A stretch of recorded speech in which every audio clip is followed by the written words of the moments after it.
Hey guys, tonight we're diving into the slow-burning tale of Prometheus the Titan who, in a move of questionable brilliance, stole fire from the gods and gave it to humans. You probably won't survive the story without side-eyeing every bonfire you've ever toasted a marshmallow over. Picture ancient skies the color of bronze, heavy with thunderclouds, as one extremely grumpy immortal tiptoes across Olympus with something glowing in his pocket. A spark, a literal hot take. So, before you get comfortable, take a moment to like the video and subscribe, but only if you genuinely enjoy what I do here. Let me know where you're watching from and what time it is. I always love seeing the global bedtime crew. Now, dim the lights. Maybe turn on a fan for that soft background hum, and let's ease into tonight's journey together. You're standing at the edge of the world, or what certainly feels like the edge of some jagged mountain peak lost in a sea of fog, where the air is sharp and the ground rumbles ever so slightly beneath your bare feet. The wind groans like a tired old beast, and there's a figure ahead, trudging up the rocks with the unmistakable posture of someone who regrets saying "I've got a plan," currently muttering under his breath like someone who's lost his car keys, but knows the neighbors will hear about it for weeks. You follow him from a safe distance. He's not exactly known for his chill. His toga is soaked from a recent storm, hair matted, and he's gripping a hollow fennel stalk, a weird-looking plant that, historically, could carry fire like a natural torch. Fringe fact, fennel stalks were the ancient version of your USB stick for stealing divine tech. You wouldn't download a god's fire. Prometheus would, and did. Now, just to get this out of the way, the Greek gods are not the warm, fuzzy types. Olympus is basically a divine hole aboard with lightning bolts. Zeus rules with the energy of a dad who thinks he's the only one qualified to work the grill, and every other god is constantly on the brink of starting drama or war. Probably both. So when Prometheus decides to give fire to humans, it's less harmless rebellion and more. Definitely going to get you chained to a rock forever. You step carefully over a twisted root and glance down at the slope below. There, huddled in caves and under branches, are the humans. Pale, pitiful, flinching at every gust of wind like house cats in a thunderstorm.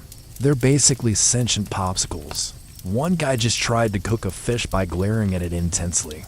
It's not going well. Prometheus watches them too, his expression tight. These are his creatures. He helped mold them from clay, literally sculpted them into being like a sleep-deprived art student. And now, Zeus has forbidden any help. Let them struggle. The king of the gods had said, let them earn their survival, which is very easy to say when you live in a floating palace with an infinite charcuterie board and central heating powered by pure smugness. Historians still argue whether Prometheus gave humans fire purely out of compassion, or whether it was one big passive-aggressive jab at Zeus. Some say it was a calculated act of rebellion. Others think he just couldn't watch another caveman try to warm himself with interpretive dance. Either way, Prometheus isn't turning back. You climb with him as he slips into the shadow of Olympus, keeping to the edges, avoiding the bright halls of the gods. Even titans don't stroll casually into the divine forge. Hephaestus, the god of fire and blacksmithing, has a forge hotter than the sun and a personality that flips between gentle craftsman and don't touch my stuff. But Prometheus has a plan. He waits. He listens. He times it perfectly. One moment, Hephaestus is hammering away, sparks flying in every direction, working on some absurdly complicated golden automaton. The next, he steps out, probably to argue with Aphrodite about whose turn it is to host game night. That's all Prometheus needs. One tiny, glowing coal, slipped into the fennel stalk, which smolders quietly. Just a flicker of heat, just a spark. The thing about fire is that it doesn't look dangerous at first. It looks warm, it dances, it comforts. But Prometheus knows better. This gift is everything. Warmth, light, cooking, metallurgy, power. Also arson, warfare, and eventually, overly aggressive fireworks displays. But we'll get there. For now, the fire is a secret. one that hums softly inside the stalk as Prometheus hurries back down to Earth, hugging the gift close like it might vanish. And maybe it will. He keeps glancing up at the clouds. Zeus doesn't miss much, and he's especially good at detecting the scent of disobedience, like a divine bloodhound with a superiority complex. By the time Prometheus reaches the human camp, the wind has picked up again. Twigs snap, the trees whisper, the air smells like rain and risk. You follow him into the clearing, where the humans stare at him with the same expression you give a delivery guy who shows up during a blackout. He kneels, clears a patch of dry ground, breathes slowly. The coal glows faintly as he coaxes it into life, feeding it with moss, then kindling. The flame licks up, timid at first, then bold dot yellow. Red dot, gold dot, a gasp ripples through the crowd. The coal breaks. One of the humans reaches out a hand, eyes wide, like he's touching magic, and he is. The fire flickers, casts shadows, makes their eyes shine. You see them smile. Real smiles. The kind that say, maybe we're not doomed after all. Prometheus doesn't say much. He just nods, steps back, lets them crowd around the flame. They don't know yet what it cost him. They don't know that upstairs, Olympus has gone very, very quiet. The kind of quiet that precedes a thunderclap or divine retribution. But for one moment, Prometheus watches his fragile creations bask in the heat. He lets himself believe it was worth it. Zeus is fuming. And when Zeus fumes, the clouds above Olympus do, too. Lightning skitters through the sky like furious handwriting, and thunder rumbles with all the subtlety of a drum solo at 3 a.m. On a Tuesday, you're floating just above the marble spires of the gods' hangout spot, Mount Olympus. A place that sounds majestic until you realize it functions mostly like a dysfunctional family barbecue, complete with passive-aggressive potlucks and way too much drama. You drift through the clouds and down into the Olympian Great Hall, where everything is polished to a divine sheen and the wine never runs out. The gods are gathered, awkwardly avoiding eye contact as Zeus paces. He's doing that thing angry dads do, clenching his fists dramatically, and muttering things like, I just don't understand why no one listens to the rules anymore. Poseidon, who mostly cares about ocean real estate and expensive horses, sighs and keeps his opinions underwater. Hermes starts fake scrolling through an imaginary scroll, pretending to check his schedule. The vibe is unmistakable. Oh great, Dad's yelling again. You float down beside Athena, goddess of wisdom, who's sitting off to the side like she's both amused and trying not to look amused. Well, she murmurs, he did say humans were hopeless without it. There's a pause. And he's not wrong. It's warm toes and burnt eyebrows and, eventually, indoor plumbing, and giving humans fire. Prometheus didn't just disobey Zeus, he destabilized the entire god-to-human hierarchy, which is basically the Olympian version of deleting your boss's spreadsheet from existence. Historians still argue whether Zeus's rage was genuinely about order or just classic ego panic. Some believe Zeus feared what humans could become. Others think he was just sick of mortals constantly praying for warmer winters and better-smelling sacrifices. And then there's Dionysus. He's leaned against a pillar, drinking wine straight from the source of very confused grapevine, chuckling to himself. I like them better warm. Cold humans are so mopey. The walls whisper with enchantments, murals flickering between scenes of ancient triumph and divine pettiness. You pass a fresco of Prometheus himself, depicted mid-stride, flame in hand, the background swirling with defiance and maybe just a smidge of smug satisfaction. Zeus has already ordered that it be painted over twice. Back in the chamber, Ar suggests punishment. Of course he does. We should chain him to something sharp, he offers helpfully, flexing for no one, and maybe throw a monster at him for good measure. Oh, I'll make sure he regrets it, Zeus growls, and thunder answers in the distance. I'll chain him somewhere remote, somewhere bleak. No comfort, no escape. You glide down to see them, crowds forming, communities kindling. They're heating water, cooking food, dancing in the warm glow. It's the beginning of something. One guy accidentally sets his hair on fire twice. Still, Progress. Prometheus watches from a distance. You can tell he's trying not to smile. Not because he thinks Zeus won't notice, he definitely will, but because something deep in him believes this was right. He can already see where fire might lead. Metal tools, shelters, art on cave walls. He doesn't know about Netflix yet, but spiritually, he knows. A quirky tidbit lost in modern retellings. In some ancient fringe variants, Prometheus didn't just give fire. He also taught humans how to butcher animals properly. As in, he invented barbecue and light bulbs. So if you've ever made s'mores over a campfire, you owe this guy a thank yous and one sorry. But the gratitude doesn't last long. Up above, Zeus stands before the council of gods and makes his decree. The punishment is settled.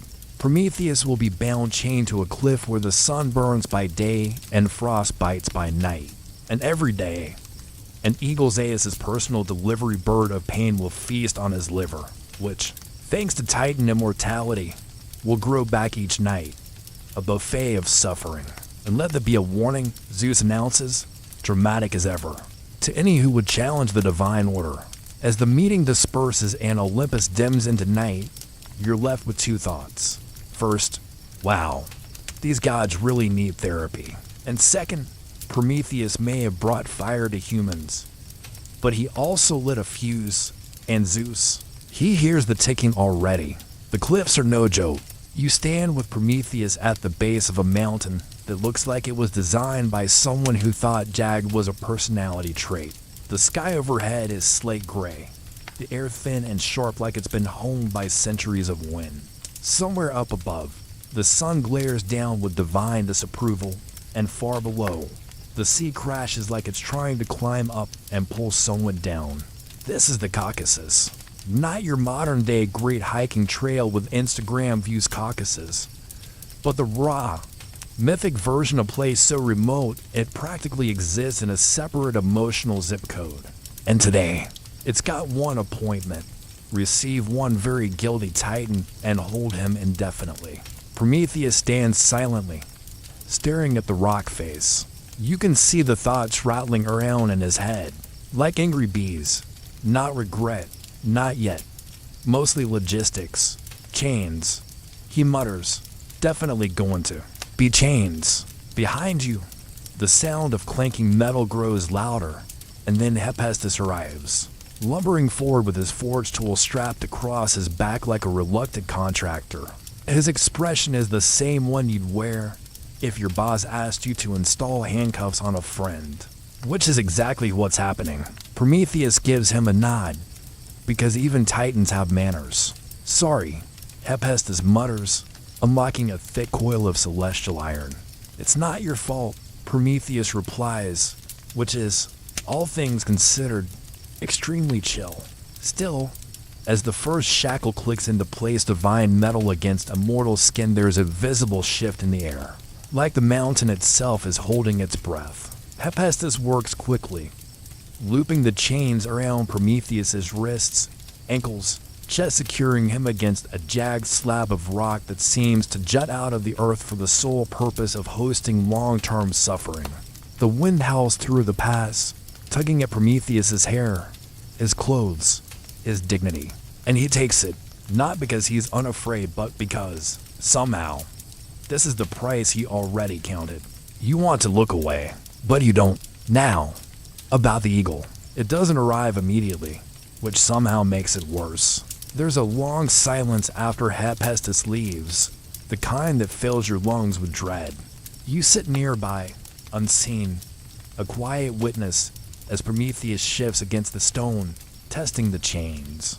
No luck. They're Olympian forged, the deluxe package, the kind that adapts to your movements and tightens when you breathe.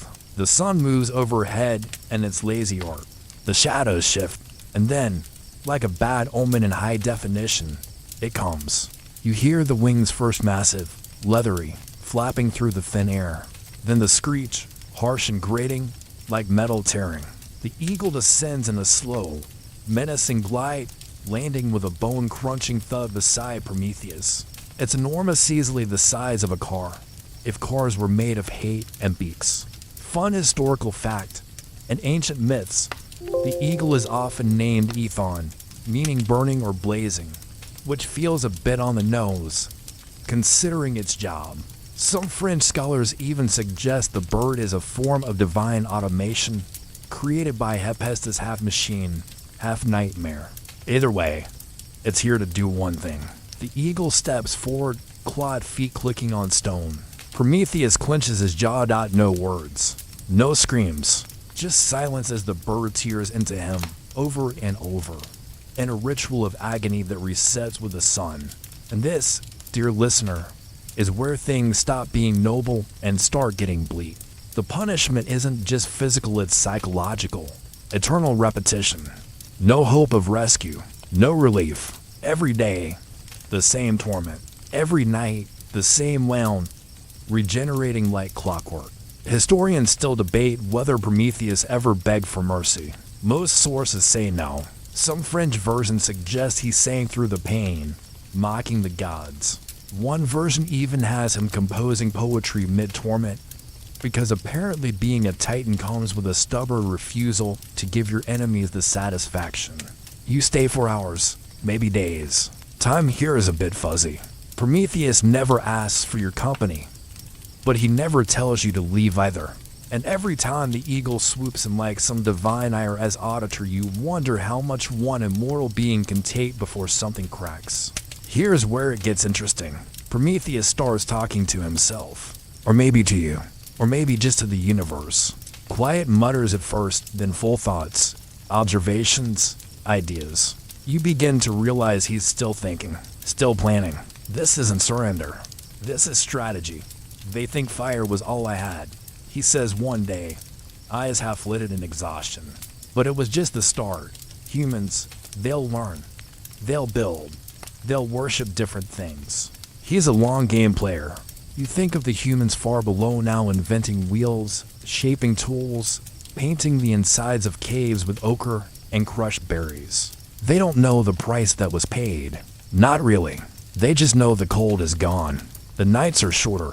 Life, maybe, is slightly less miserable.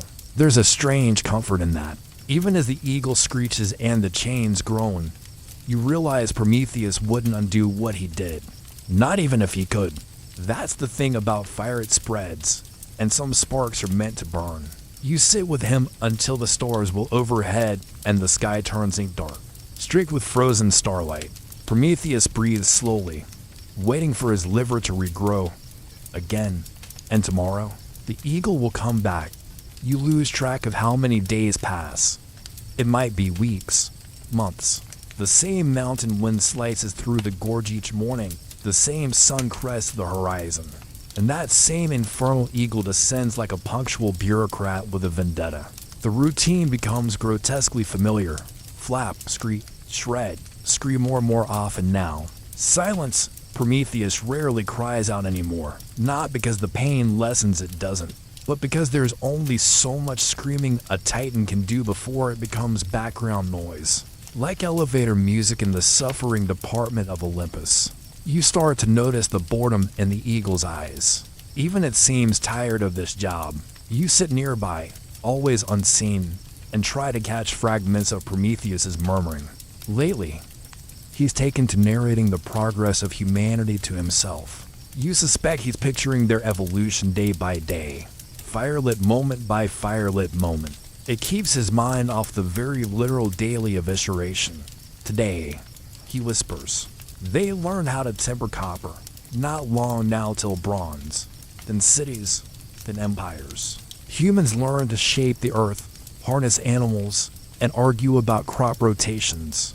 They figure out how to store grain and accidentally invent taxes. They start naming stars, telling stories, and inevitably building temples to gods they can't see but definitely fear. One of them tries to roast a lizard over a fire. It does not go well. Still, progress. Prometheus smiles faintly when he senses this. They'll worship the wrong gods at first. That's fine. Eventually, they'll outgrow them all. You're not sure of what's true. But what's clear is this. Prometheus isn't just enduring the punishment, he's narrating a prophecy. Then, something unexpected happens. A shadow passes overhead, but it's not the eagle. The flap of wings is gentler, the air warmer. You glance up and see a figure descending with careful grace. It's Hermes, messenger of the gods, professional delivery guy, CEO of Passive Aggressive Announcements Limited. He lands beside Prometheus with a sigh and dusts off his immaculate sandals. His wing cap gleams under the sun, and he smells faintly of citrus and divine sarcasm. Still breathing? He asks, not unkindly. Prometheus rolls his eyes. Obviously. Still on about that? You know. At some point, this is just being dramatic. What he gets instead is defiance served cold every single day. A quirky little tidbit. In some versions of the myth, Prometheus doesn't just hold back the name out of stubbornness, he withholds it out of protection. Because if he reveals the name, Zeus will destroy the child before they grow strong. This turns Prometheus' silence into an act of profound love. For a person not yet born, for a future not yet written. You watch as the wind picks up again. Prometheus' chains rattle. He closes his eyes, whispering something you almost don't catch. They're going to write songs about this. It sticks. You float away from the cliff, carried by the howling wind, and look down at the ever-burning campfires of early mankind. Each one a flicker of rebellion, a small glowing act of memory. Prometheus is bound, but his gift is already free. The silence on the cliff stretches longer today. You sit with Prometheus as the morning unfolds into something close to peaceful. The eagle hasn't arrived yet. Maybe it's stuck in divine traffic, or maybe it just needed a personal day. Even celestial creatures need boundaries.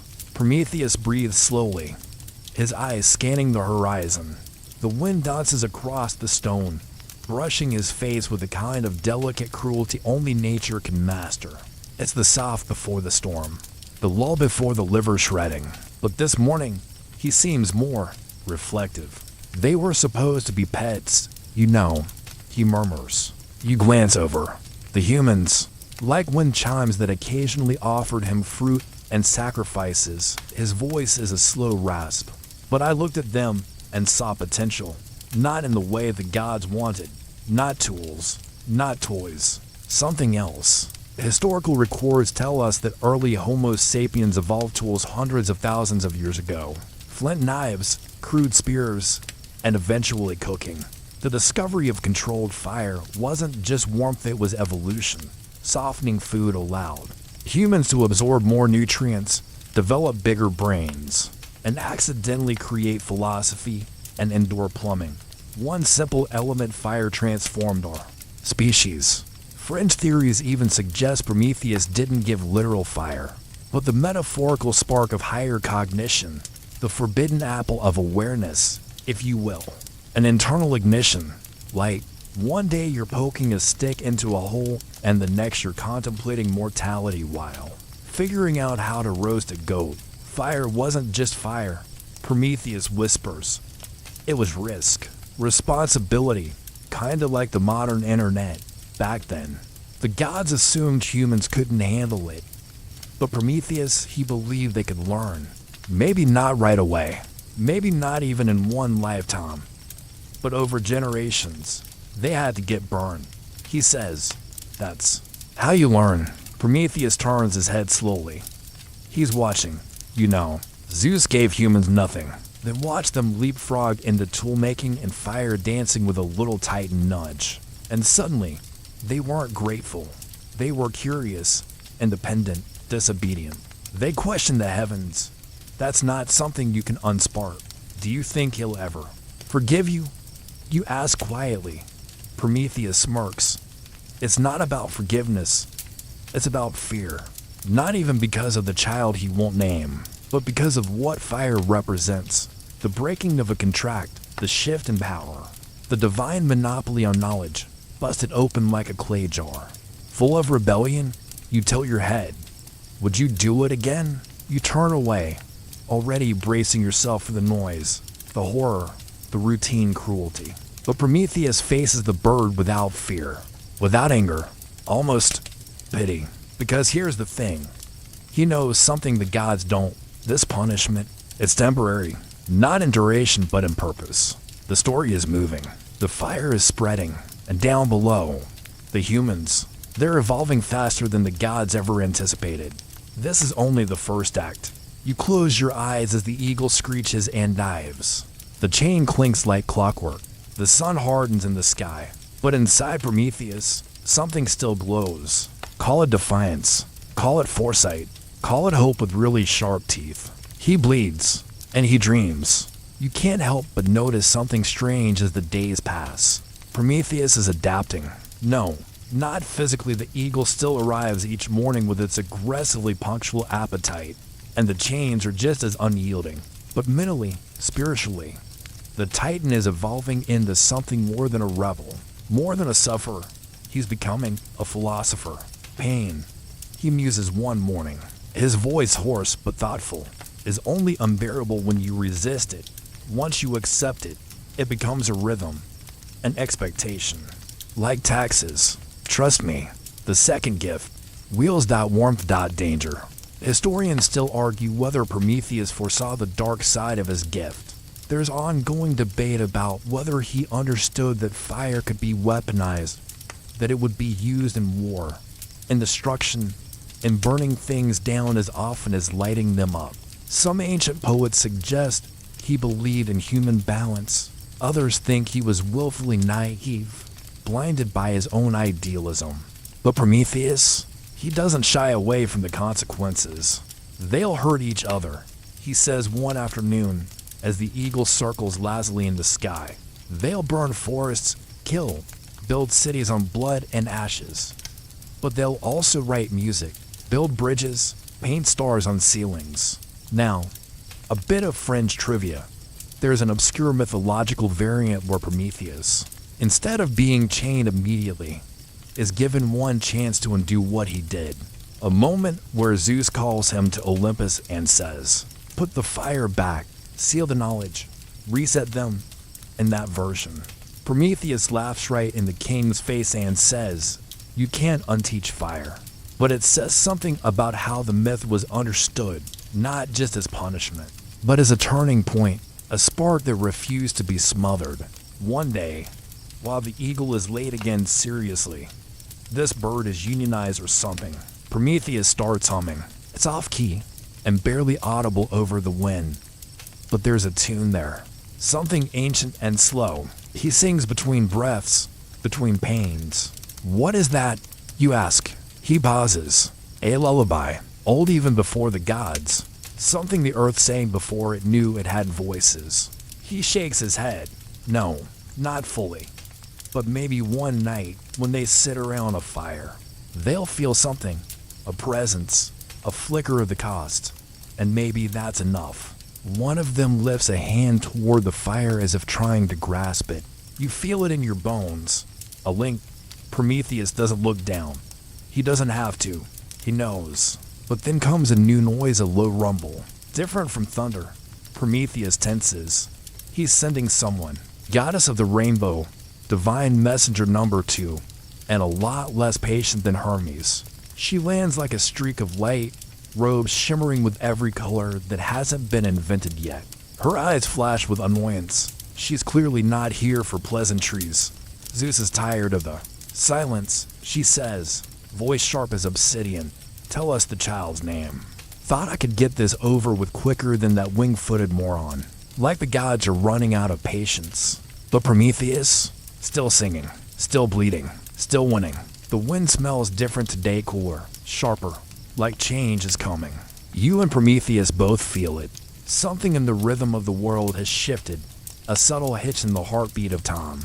The eagle hasn't shown up yet, but neither of you mention it. You just sit quietly, him bound, you floating close, waiting. They've started burying their dead, Prometheus says suddenly, his voice a mix of wonder and weariness. You blink, seriously. That's where gods begin. Before fire, humans were animals, reacting to the cold, the dark, the predators. After fire, they could choose when to sleep, what to cook, where to gather. The torch lit more than what it lit up free will. And to Zeus, that's the real threat.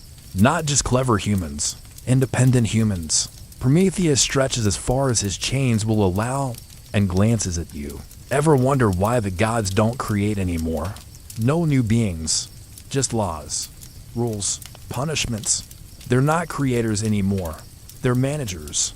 Others think they're self-portrait surly selfies, really sculpted by people who just realize they exist. It's both funny and terrifying. The moment humans looked in the firelight and said, "That's me," you glance at Prometheus, expecting relief. Instead, he looks uneasy. "This isn't good," he mutters. You float closer. You're not happy the eagle's gone. There's no throne, no fanfare, no thunderbolt in hand. Just a tall man-shaped being wrapped in a presence so heavy the mountain groans beneath him. He doesn't speak at first. He just stands before Prometheus, studying him like a crack in marble he can't buff out. Prometheus doesn't flinch. "Come to finish it yourself." Fine. But they're also violent, unpredictable, and now they think they're gods. A compliment before the next 1,000 years? "He came here worried," Prometheus says. You nod. He's afraid of them. And power spreads faster than fire. "They'll worship him for a while," Prometheus says. "Then others. Then none." You're still reeling from Zeus's visit, the casual threat, the tension. The godlike ego, but Prometheus, he's already moved on. His focus drifts back to Earth, where the world turns without divine permission. "They're smelting copper now," he murmurs, chains creaking as he shifts slightly. It's soft, but they'll get better. Tin's next, then bronze, charcoal black, and rising with purpose. "Let me guess," you say. "Another gift you accidentally inspired?" Historians still debate exactly how metallurgy spread. Was it spontaneous across regions? Traded knowledge? Alien intervention? Yes, really some fringe theorists love that one. But what's clear is that once humans learned to shape metal, everything changed. Spears, armor, agriculture, social hierarchy. Prometheus watches it all unfold like a weathered teacher at the back of the classroom, watching his students stumble through their first science fair. "You know," he says, "they've started naming stars. They've made me a god," he says, half amused, half annoyed. "They build fires and murmur my name, thanking me. The fear that someone else has more, knows more, burns brighter. Down below, the tribes square off. They look primitive, sure animal skins, simple spears, but the hate, the fear, timeless. One has red handprints smeared on their torsos. The other wears necklaces of carved bone. Neither side backs down, and the air before them crackles with rising rage. You flinch at the first scream. Prometheus closes his eyes. They'll learn diplomacy. Eventually. Prometheus doesn't mourn his suffering, he mourns their suffering. Because now the tribes aren't just killing. They're strategizing, surrounding, ambushing, using fire to flush each other from hiding. Clever. Brutal. So very human. And still they carve new shapes from stone, paint new patterns, wrap wounds, whole funerals, hope and horror, side by side. Prometheus turns to you. "That's why I won't stop. Not because they're perfect, because they're trying, every day. You're free. You will." You watch her descend the mountain, one sure step at a time, and you realize things are starting to move. The eagle doesn't return the next morning, or the one after. Instead, strange dreams ripple across the land. A baby cries, born under a falling star. A woman touches molten metal and feels no pain. A boy draws lightning in the dirt, and it answers. Prometheus breathes slower, not because he's healing, but because he's waiting. And far away, Zeus watches too. His grip is slipping, and fire is spreading. It's strangely quiet up here now. Not peaceful, just quiet in the weird, tense way that makes you think something's watching, waiting, breathing just out of sight. The eagle hasn't come back in days, maybe weeks. Time is weird on this rock, especially when the main action is far below. Prometheus doesn't mention the silence anymore. He just watches, like a lighthouse, chained to his post, eyes sweeping across centuries. "They've started naming their years," he says at last, "marking seasons, building calendars. Some guy is literally carving notches into a stick to count lunar phases. It's clumsy and beautiful, like a toddler trying to write a symphony using a xylophone made of bones. Mainstream archaeologists trace the earliest calendars to Mesopotamia and Egypt, but fringe researchers whisper about lunar observatories hidden in ancient Ireland or even Indonesia, long before formal civilization. The truth: timekeeping didn't start in one place. It sparked wherever humans looked up and thought, wait, didn't the moon look like that last time? 2. Prometheus grins. They're planning ahead now, planning in anticipation, not just surviving, thriving. Even Hades is mildly insulted. They're burying bodies with coins, but no thank you prayers. And Zeus?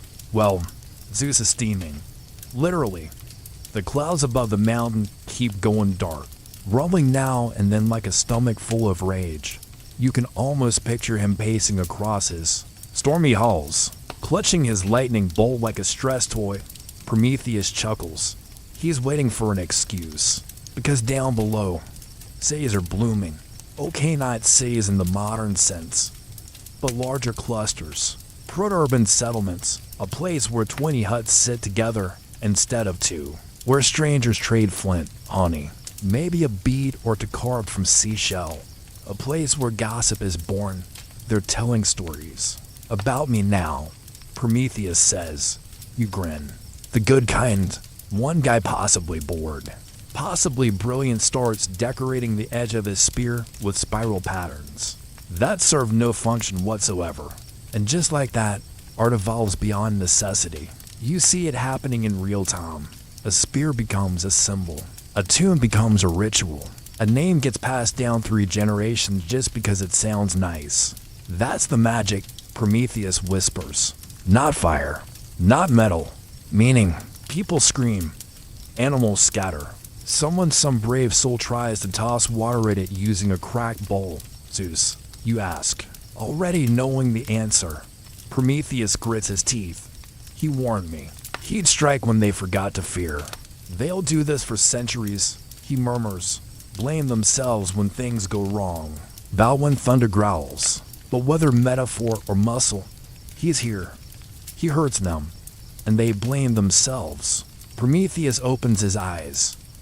But they'll remember, too, the ones who kept the embers safe, the ones who rebuild. A small figure in the valley, carving into a flat stone, over and over. Careful, precise marks. You squint, letters, no, too early. But maybe proto-symbols, a kind of code, a memory device. They're writing, Prometheus says, wonder in his voice. Already. The humans, they're too busy learning to worry about Olympus and up here. Prometheus smiles through blood and rusted chains. Because every new scar they earn, every spark they save, every lesson they stubbornly refuse to unlearn. The sky's a little lighter tonight, a lavender twilight brushing against the horizon. Down in the valleys, things are shifting again, faster now. The sparks are catching. They're building boats, Prometheus murmurs, half odd, real ones, with sails. Just recognizing it. They're spreading, you correct. It's an important difference. They're not running away. They're reaching out. Mainstream historians love this part of the Neolithic expansion, the Great Migration. People sailing from the Fertile Crescent to Cyprus, from India to Southeast Asia, from Africa to, well, everywhere. It's messy and slow and sometimes disastrous, but it's movement, and movement is life. They're going to meet strangers, Prometheus says. Is that a good thing, or as Zeus starts flinging lightning bolts again thing? They call it beer. You can't help it. Are they drunk? No gods thundering, no eagles flapping, just quiet stars. Prometheus looks almost peaceful. They'll start naming themselves soon, he says. What do you mean? You're not just part of the human race, now you're part of your people. And that's when the jealousy starts. Because some have better tools, sharper flint, more fertile fields. Some have shinier beads or stronger warriors. The gods whisper through the winds. Why do they have more than you? You can almost hear Hera muttering something about favoritism from Olympus. Prometheus sighs. This is where it gets tricky. To neighboring tribes, once allied, now sneer at each other's cooking methods. One group thinks fish should be salted, the other smokes it.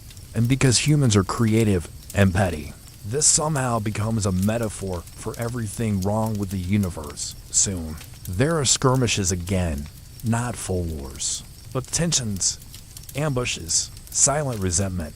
They'll need laws, Prometheus says, or at least rules, of a world where what's fair is not just decided by who's tallest or loudest, but by what's written.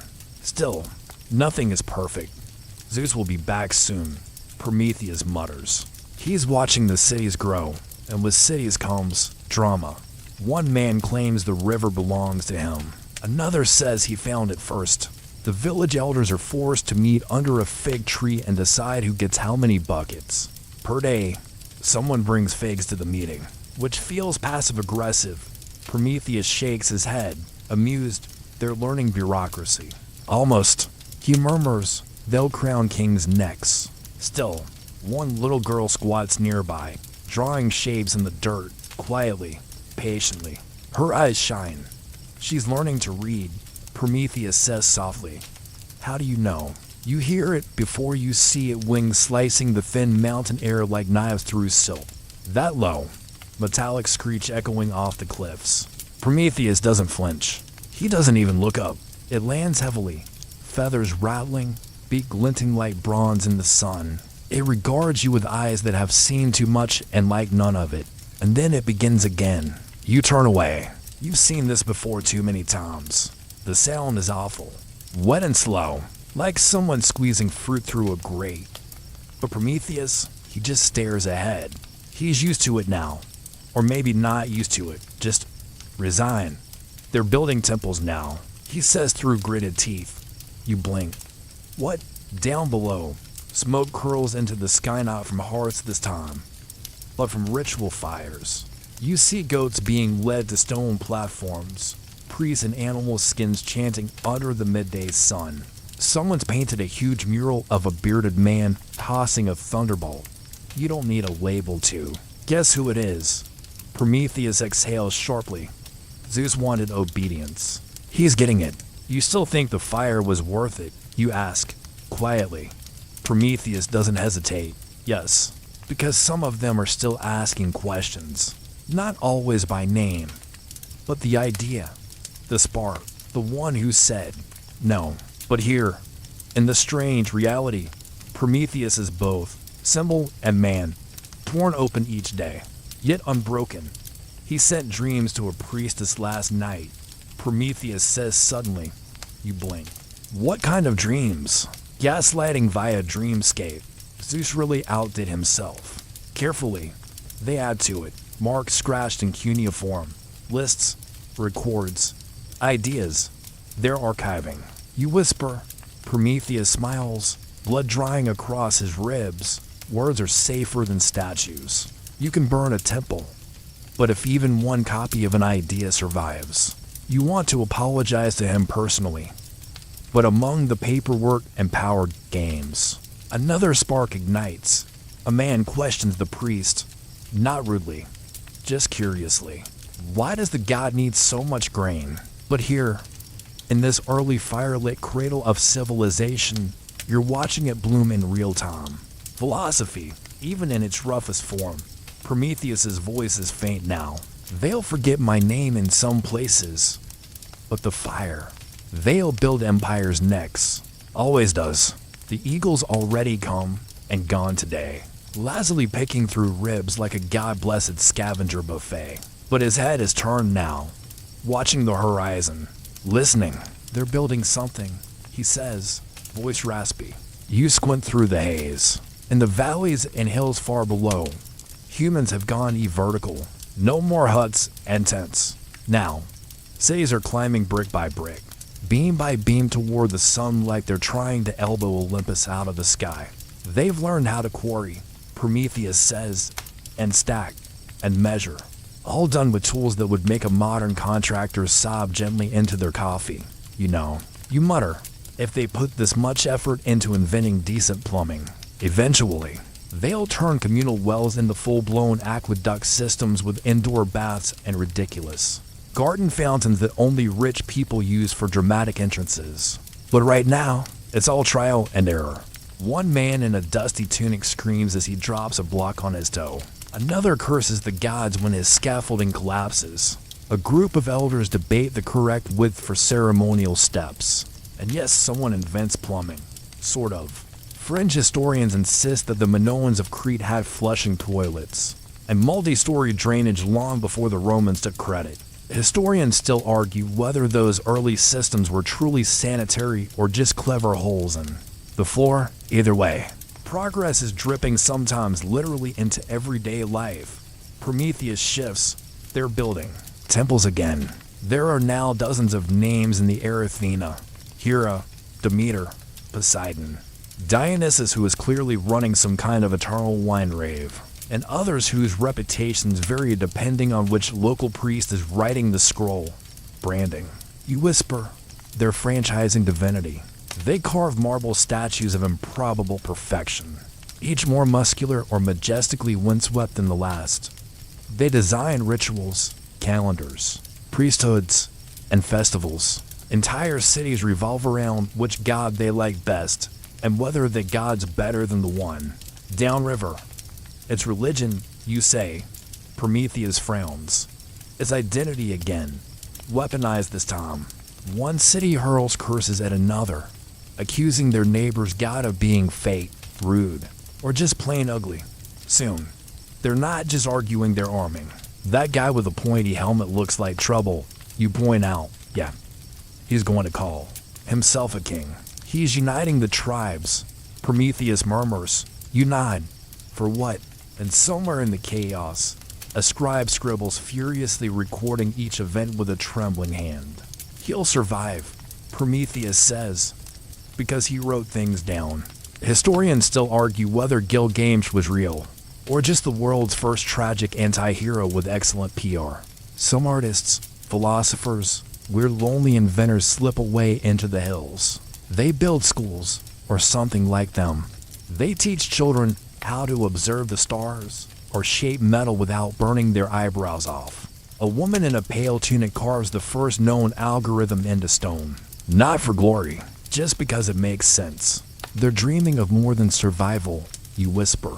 Prometheus's face tightens as the eagle circles again. Yes, that's when Zeus starts to panic. Prometheus barely notices.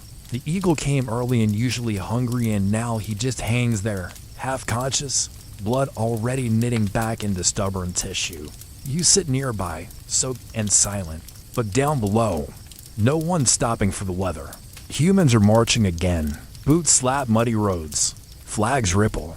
You count at least 3 empires forming at once, each claiming divine right, divine ancestry, and divine taste in armor.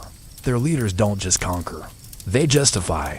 They've invented bureaucracy, Prometheus says, voice low. Scrolls, ledgers, tax codes. All while Egypt wrote memos in 3 languages just to flex. Which empire do you think's the worst? You ask, watching soldiers shove a cow off a road so a chariot can pass. Prometheus doesn't answer right away. The ones that forget they're made of people.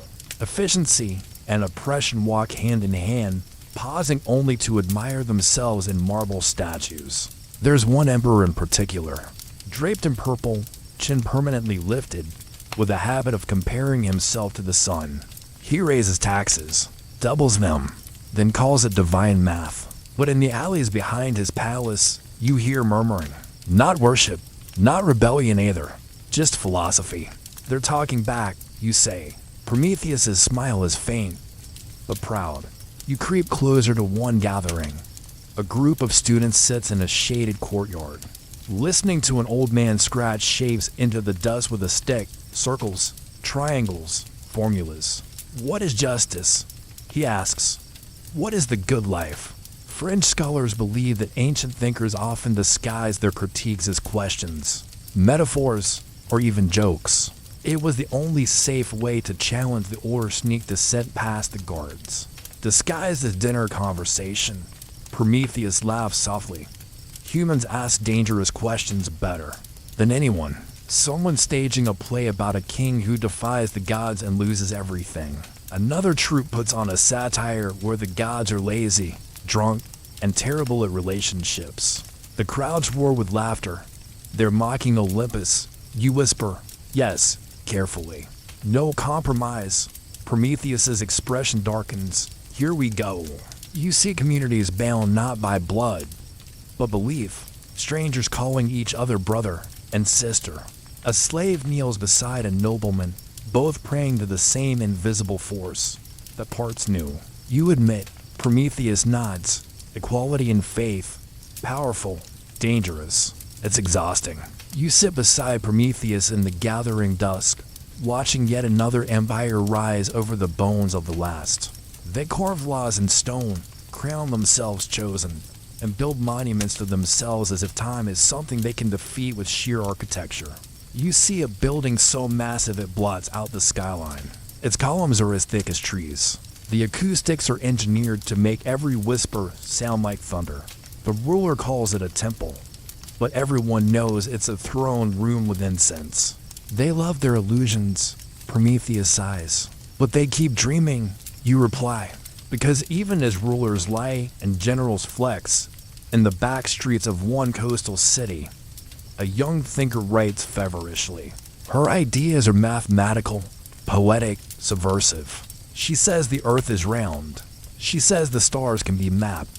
She says love isn't just divine, it's elemental. She'll be killed for it, of course, but not before her scrolls escape into hands that will carry them farther than any army ever could.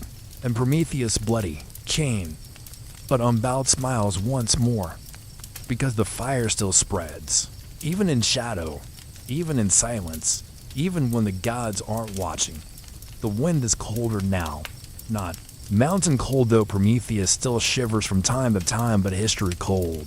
The kind that wraps around your spine when you realize too many years have passed too fast, and everything familiar has already crumbled and rebuilt itself under 100 new names. You look down, cities rise, but they look different now. Straighter, grander, less personality, more marble, even. The dirt feels staged. They've discovered symmetry, Prometheus mutters, and civic engineering. Men in togas arguing about ethics in the public square. A guy named Socrates annoying everyone by asking why they believe what they believe, until they finally kill him just to shut him up. They vote on everything, you say, watching a crowd with their hands raised, even war. Prometheus adds, which is generous. Citizens voting, laws debated openly, courts with juries pulled from the general population. But of course, that citizen list excludes women, slaves, and most foreigners, so it's more like a really picky club with free olives. Still, there's something thrilling about it. You watch young men idealists, most of them pass each other's scrolls filled with arguments, walk together to the theater to see tragedies where everyone dies beautifully, then go home to write more speeches.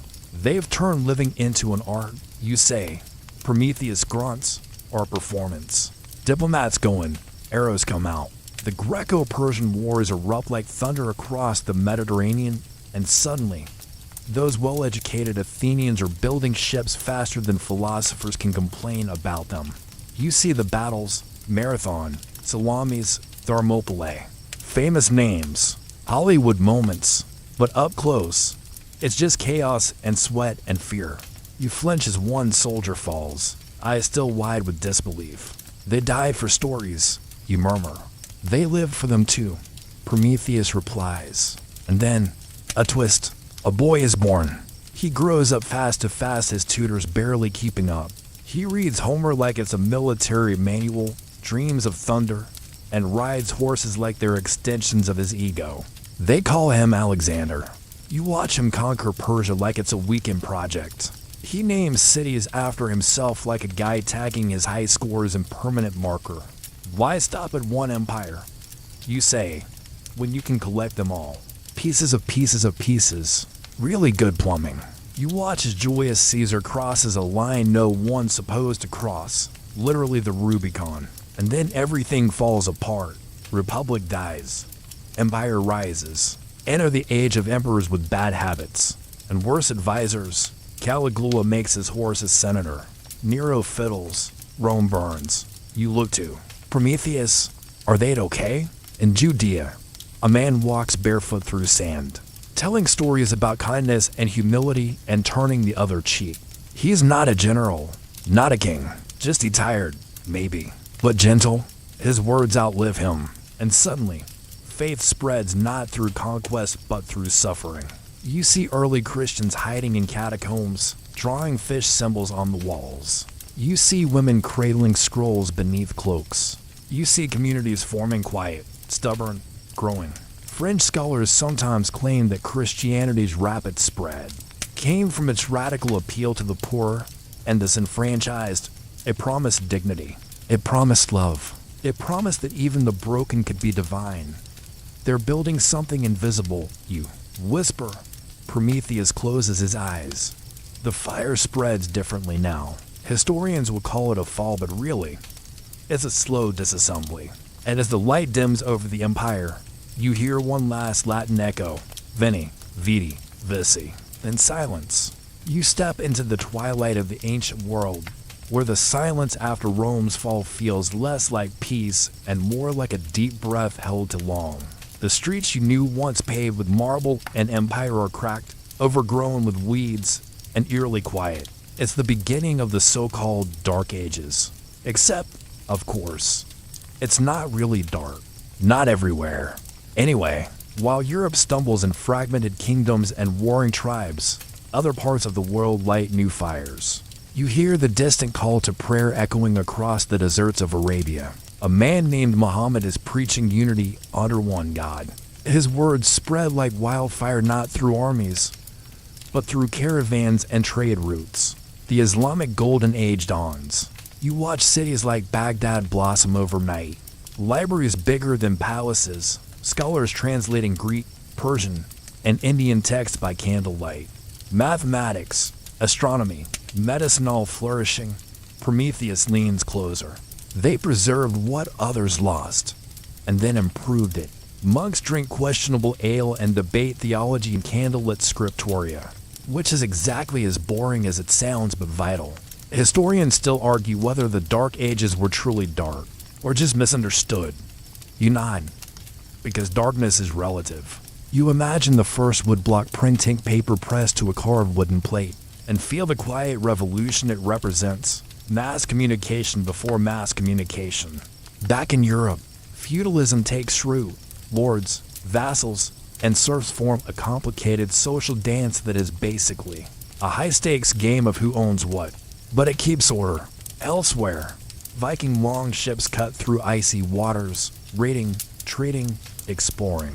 You imagine the salty air, the sound of waves slapping against wood, and the constant tension between destruction and discovery. Historians still argue whether Vikings were savages or sophisticated traders with bad PR. You say. Prometheus smiles.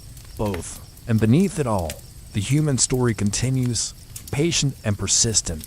You wake up in the middle of a quiet village square, where the scent of baked bread mingles with the faint metallic tang of iron tools. The Middle Ages are humming softly around you, not the roaring chaos of empire, but the slow, steady pulse of daily life.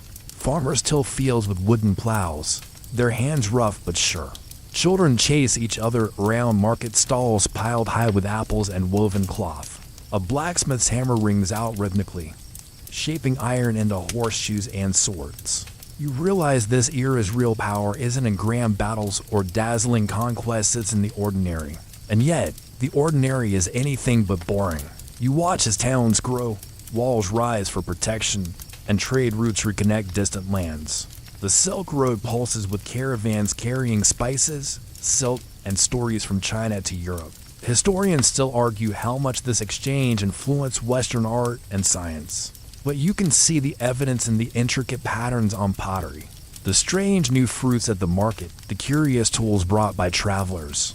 In monasteries, monks illuminate manuscripts with glowing gold leaf, turning sacred texts into treasures that gleam under candlelight.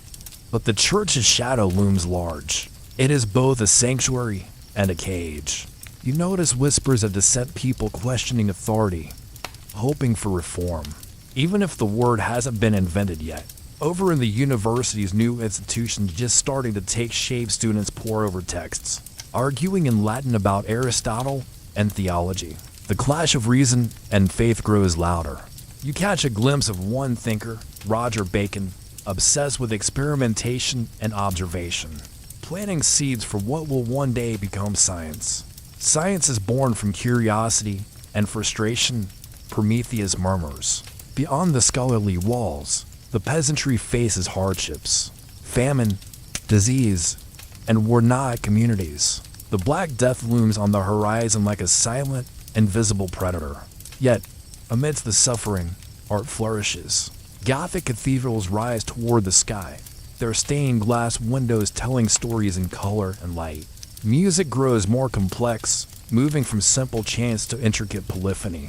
You realize even in hardship, humans seek beauty. And then, you hear the first distant notes of a new kind of fire, the Renaissance. It's a whisper now, a flicker of curiosity in Florence, Venice, and Rome. Artists study anatomy, sculptors carve marble with unprecedented skill, and thinkers dig through ancient texts lost for centuries. You watch Leonardo da Vinci sketch flying machines, Michelangelo paint ceilings that seem to hold the heavens. The old world is waking. Historians still argue whether the Renaissance was a sudden rebirth or a slow evolution. But you feel it in the air. Change is coming. The fire is no longer hidden in shadows, it's ready to blaze. You find yourself in a bustling workshop filled with the smell of oil, with shavings and fresh parchment. The Renaissance is alive and humming, louder now, like a symphony tuning before the first note. People aren't just copying the past, they're reinventing it. Leonardo da Vinci's notebooks lie open on a cluttered table, sketches of flying machines, anatomical studies, and strange devices you can barely imagine fill the pages. His curiosity seems boundless, his vision almost impossible. You watch as painters mix new pigments, achieving colors so vivid they almost glow. Michelangelo's chisels tap rhythmically as he sculpts. David, muscles tense in marble, eyes daring the world. Historians still argue whether the Renaissance was primarily about rediscovering classical knowledge, or about breaking completely new ground. You listen as philosophers debate free will, humanism, and the nature of beauty in candlelit salons. The printing press, a recent invention, clatters away in the background, spreading ideas faster than ever. Books, once the treasures of monks, now flood markets, reaching people who never dreamed of owning them. You notice the world is starting to feel smaller. Explorers like Columbus and Magellan set sail across oceans, driven by curiosity and greed alike. Maps stretch to show strange new lands, exotic peoples, and unknown creatures. You smell the salt air and hear the creak of wooden ships battling waves and storms. The promise of discovery is intoxicating and terrifying, but progress isn't without its shadows. The Inquisition tightens its grip, hunting heretics and dissenters. The tension between science and religion sharpens. You watch as Galileo faces the church's fury for daring to say the earth moves around the sun. His telescope pointed at the heavens becomes a symbol of rebellion. You see artists and thinkers balancing on the edge of new knowledge. An old dogma, sometimes falling, sometimes soaring. Prometheus's eyes gleam, fire with a price. The human spirit is stretching, reaching beyond old limits. And the fire?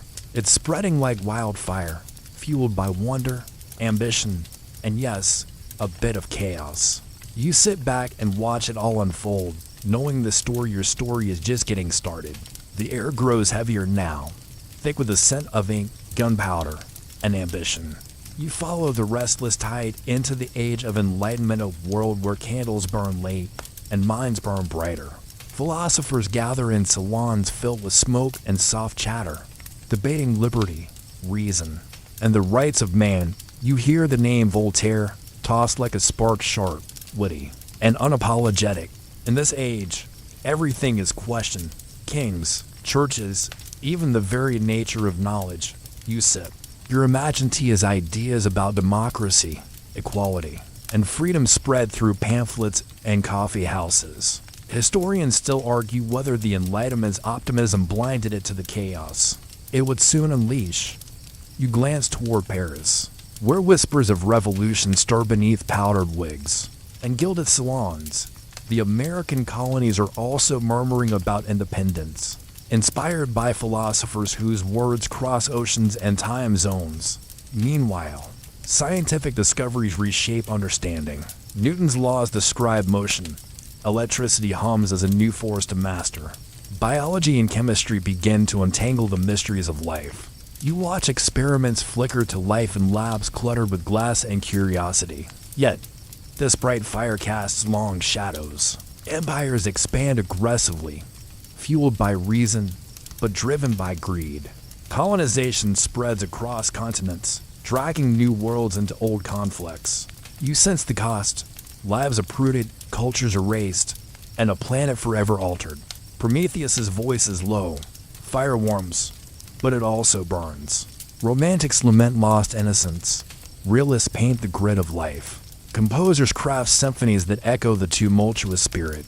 You breathe in the heady mixture of change, the exhilaration, the confusion, the relentless push forward. And through it all, the fire Prometheus gave still burns, sometimes fiercely, sometimes flickering. It is a fire of knowledge, rebellion, and endless human striving.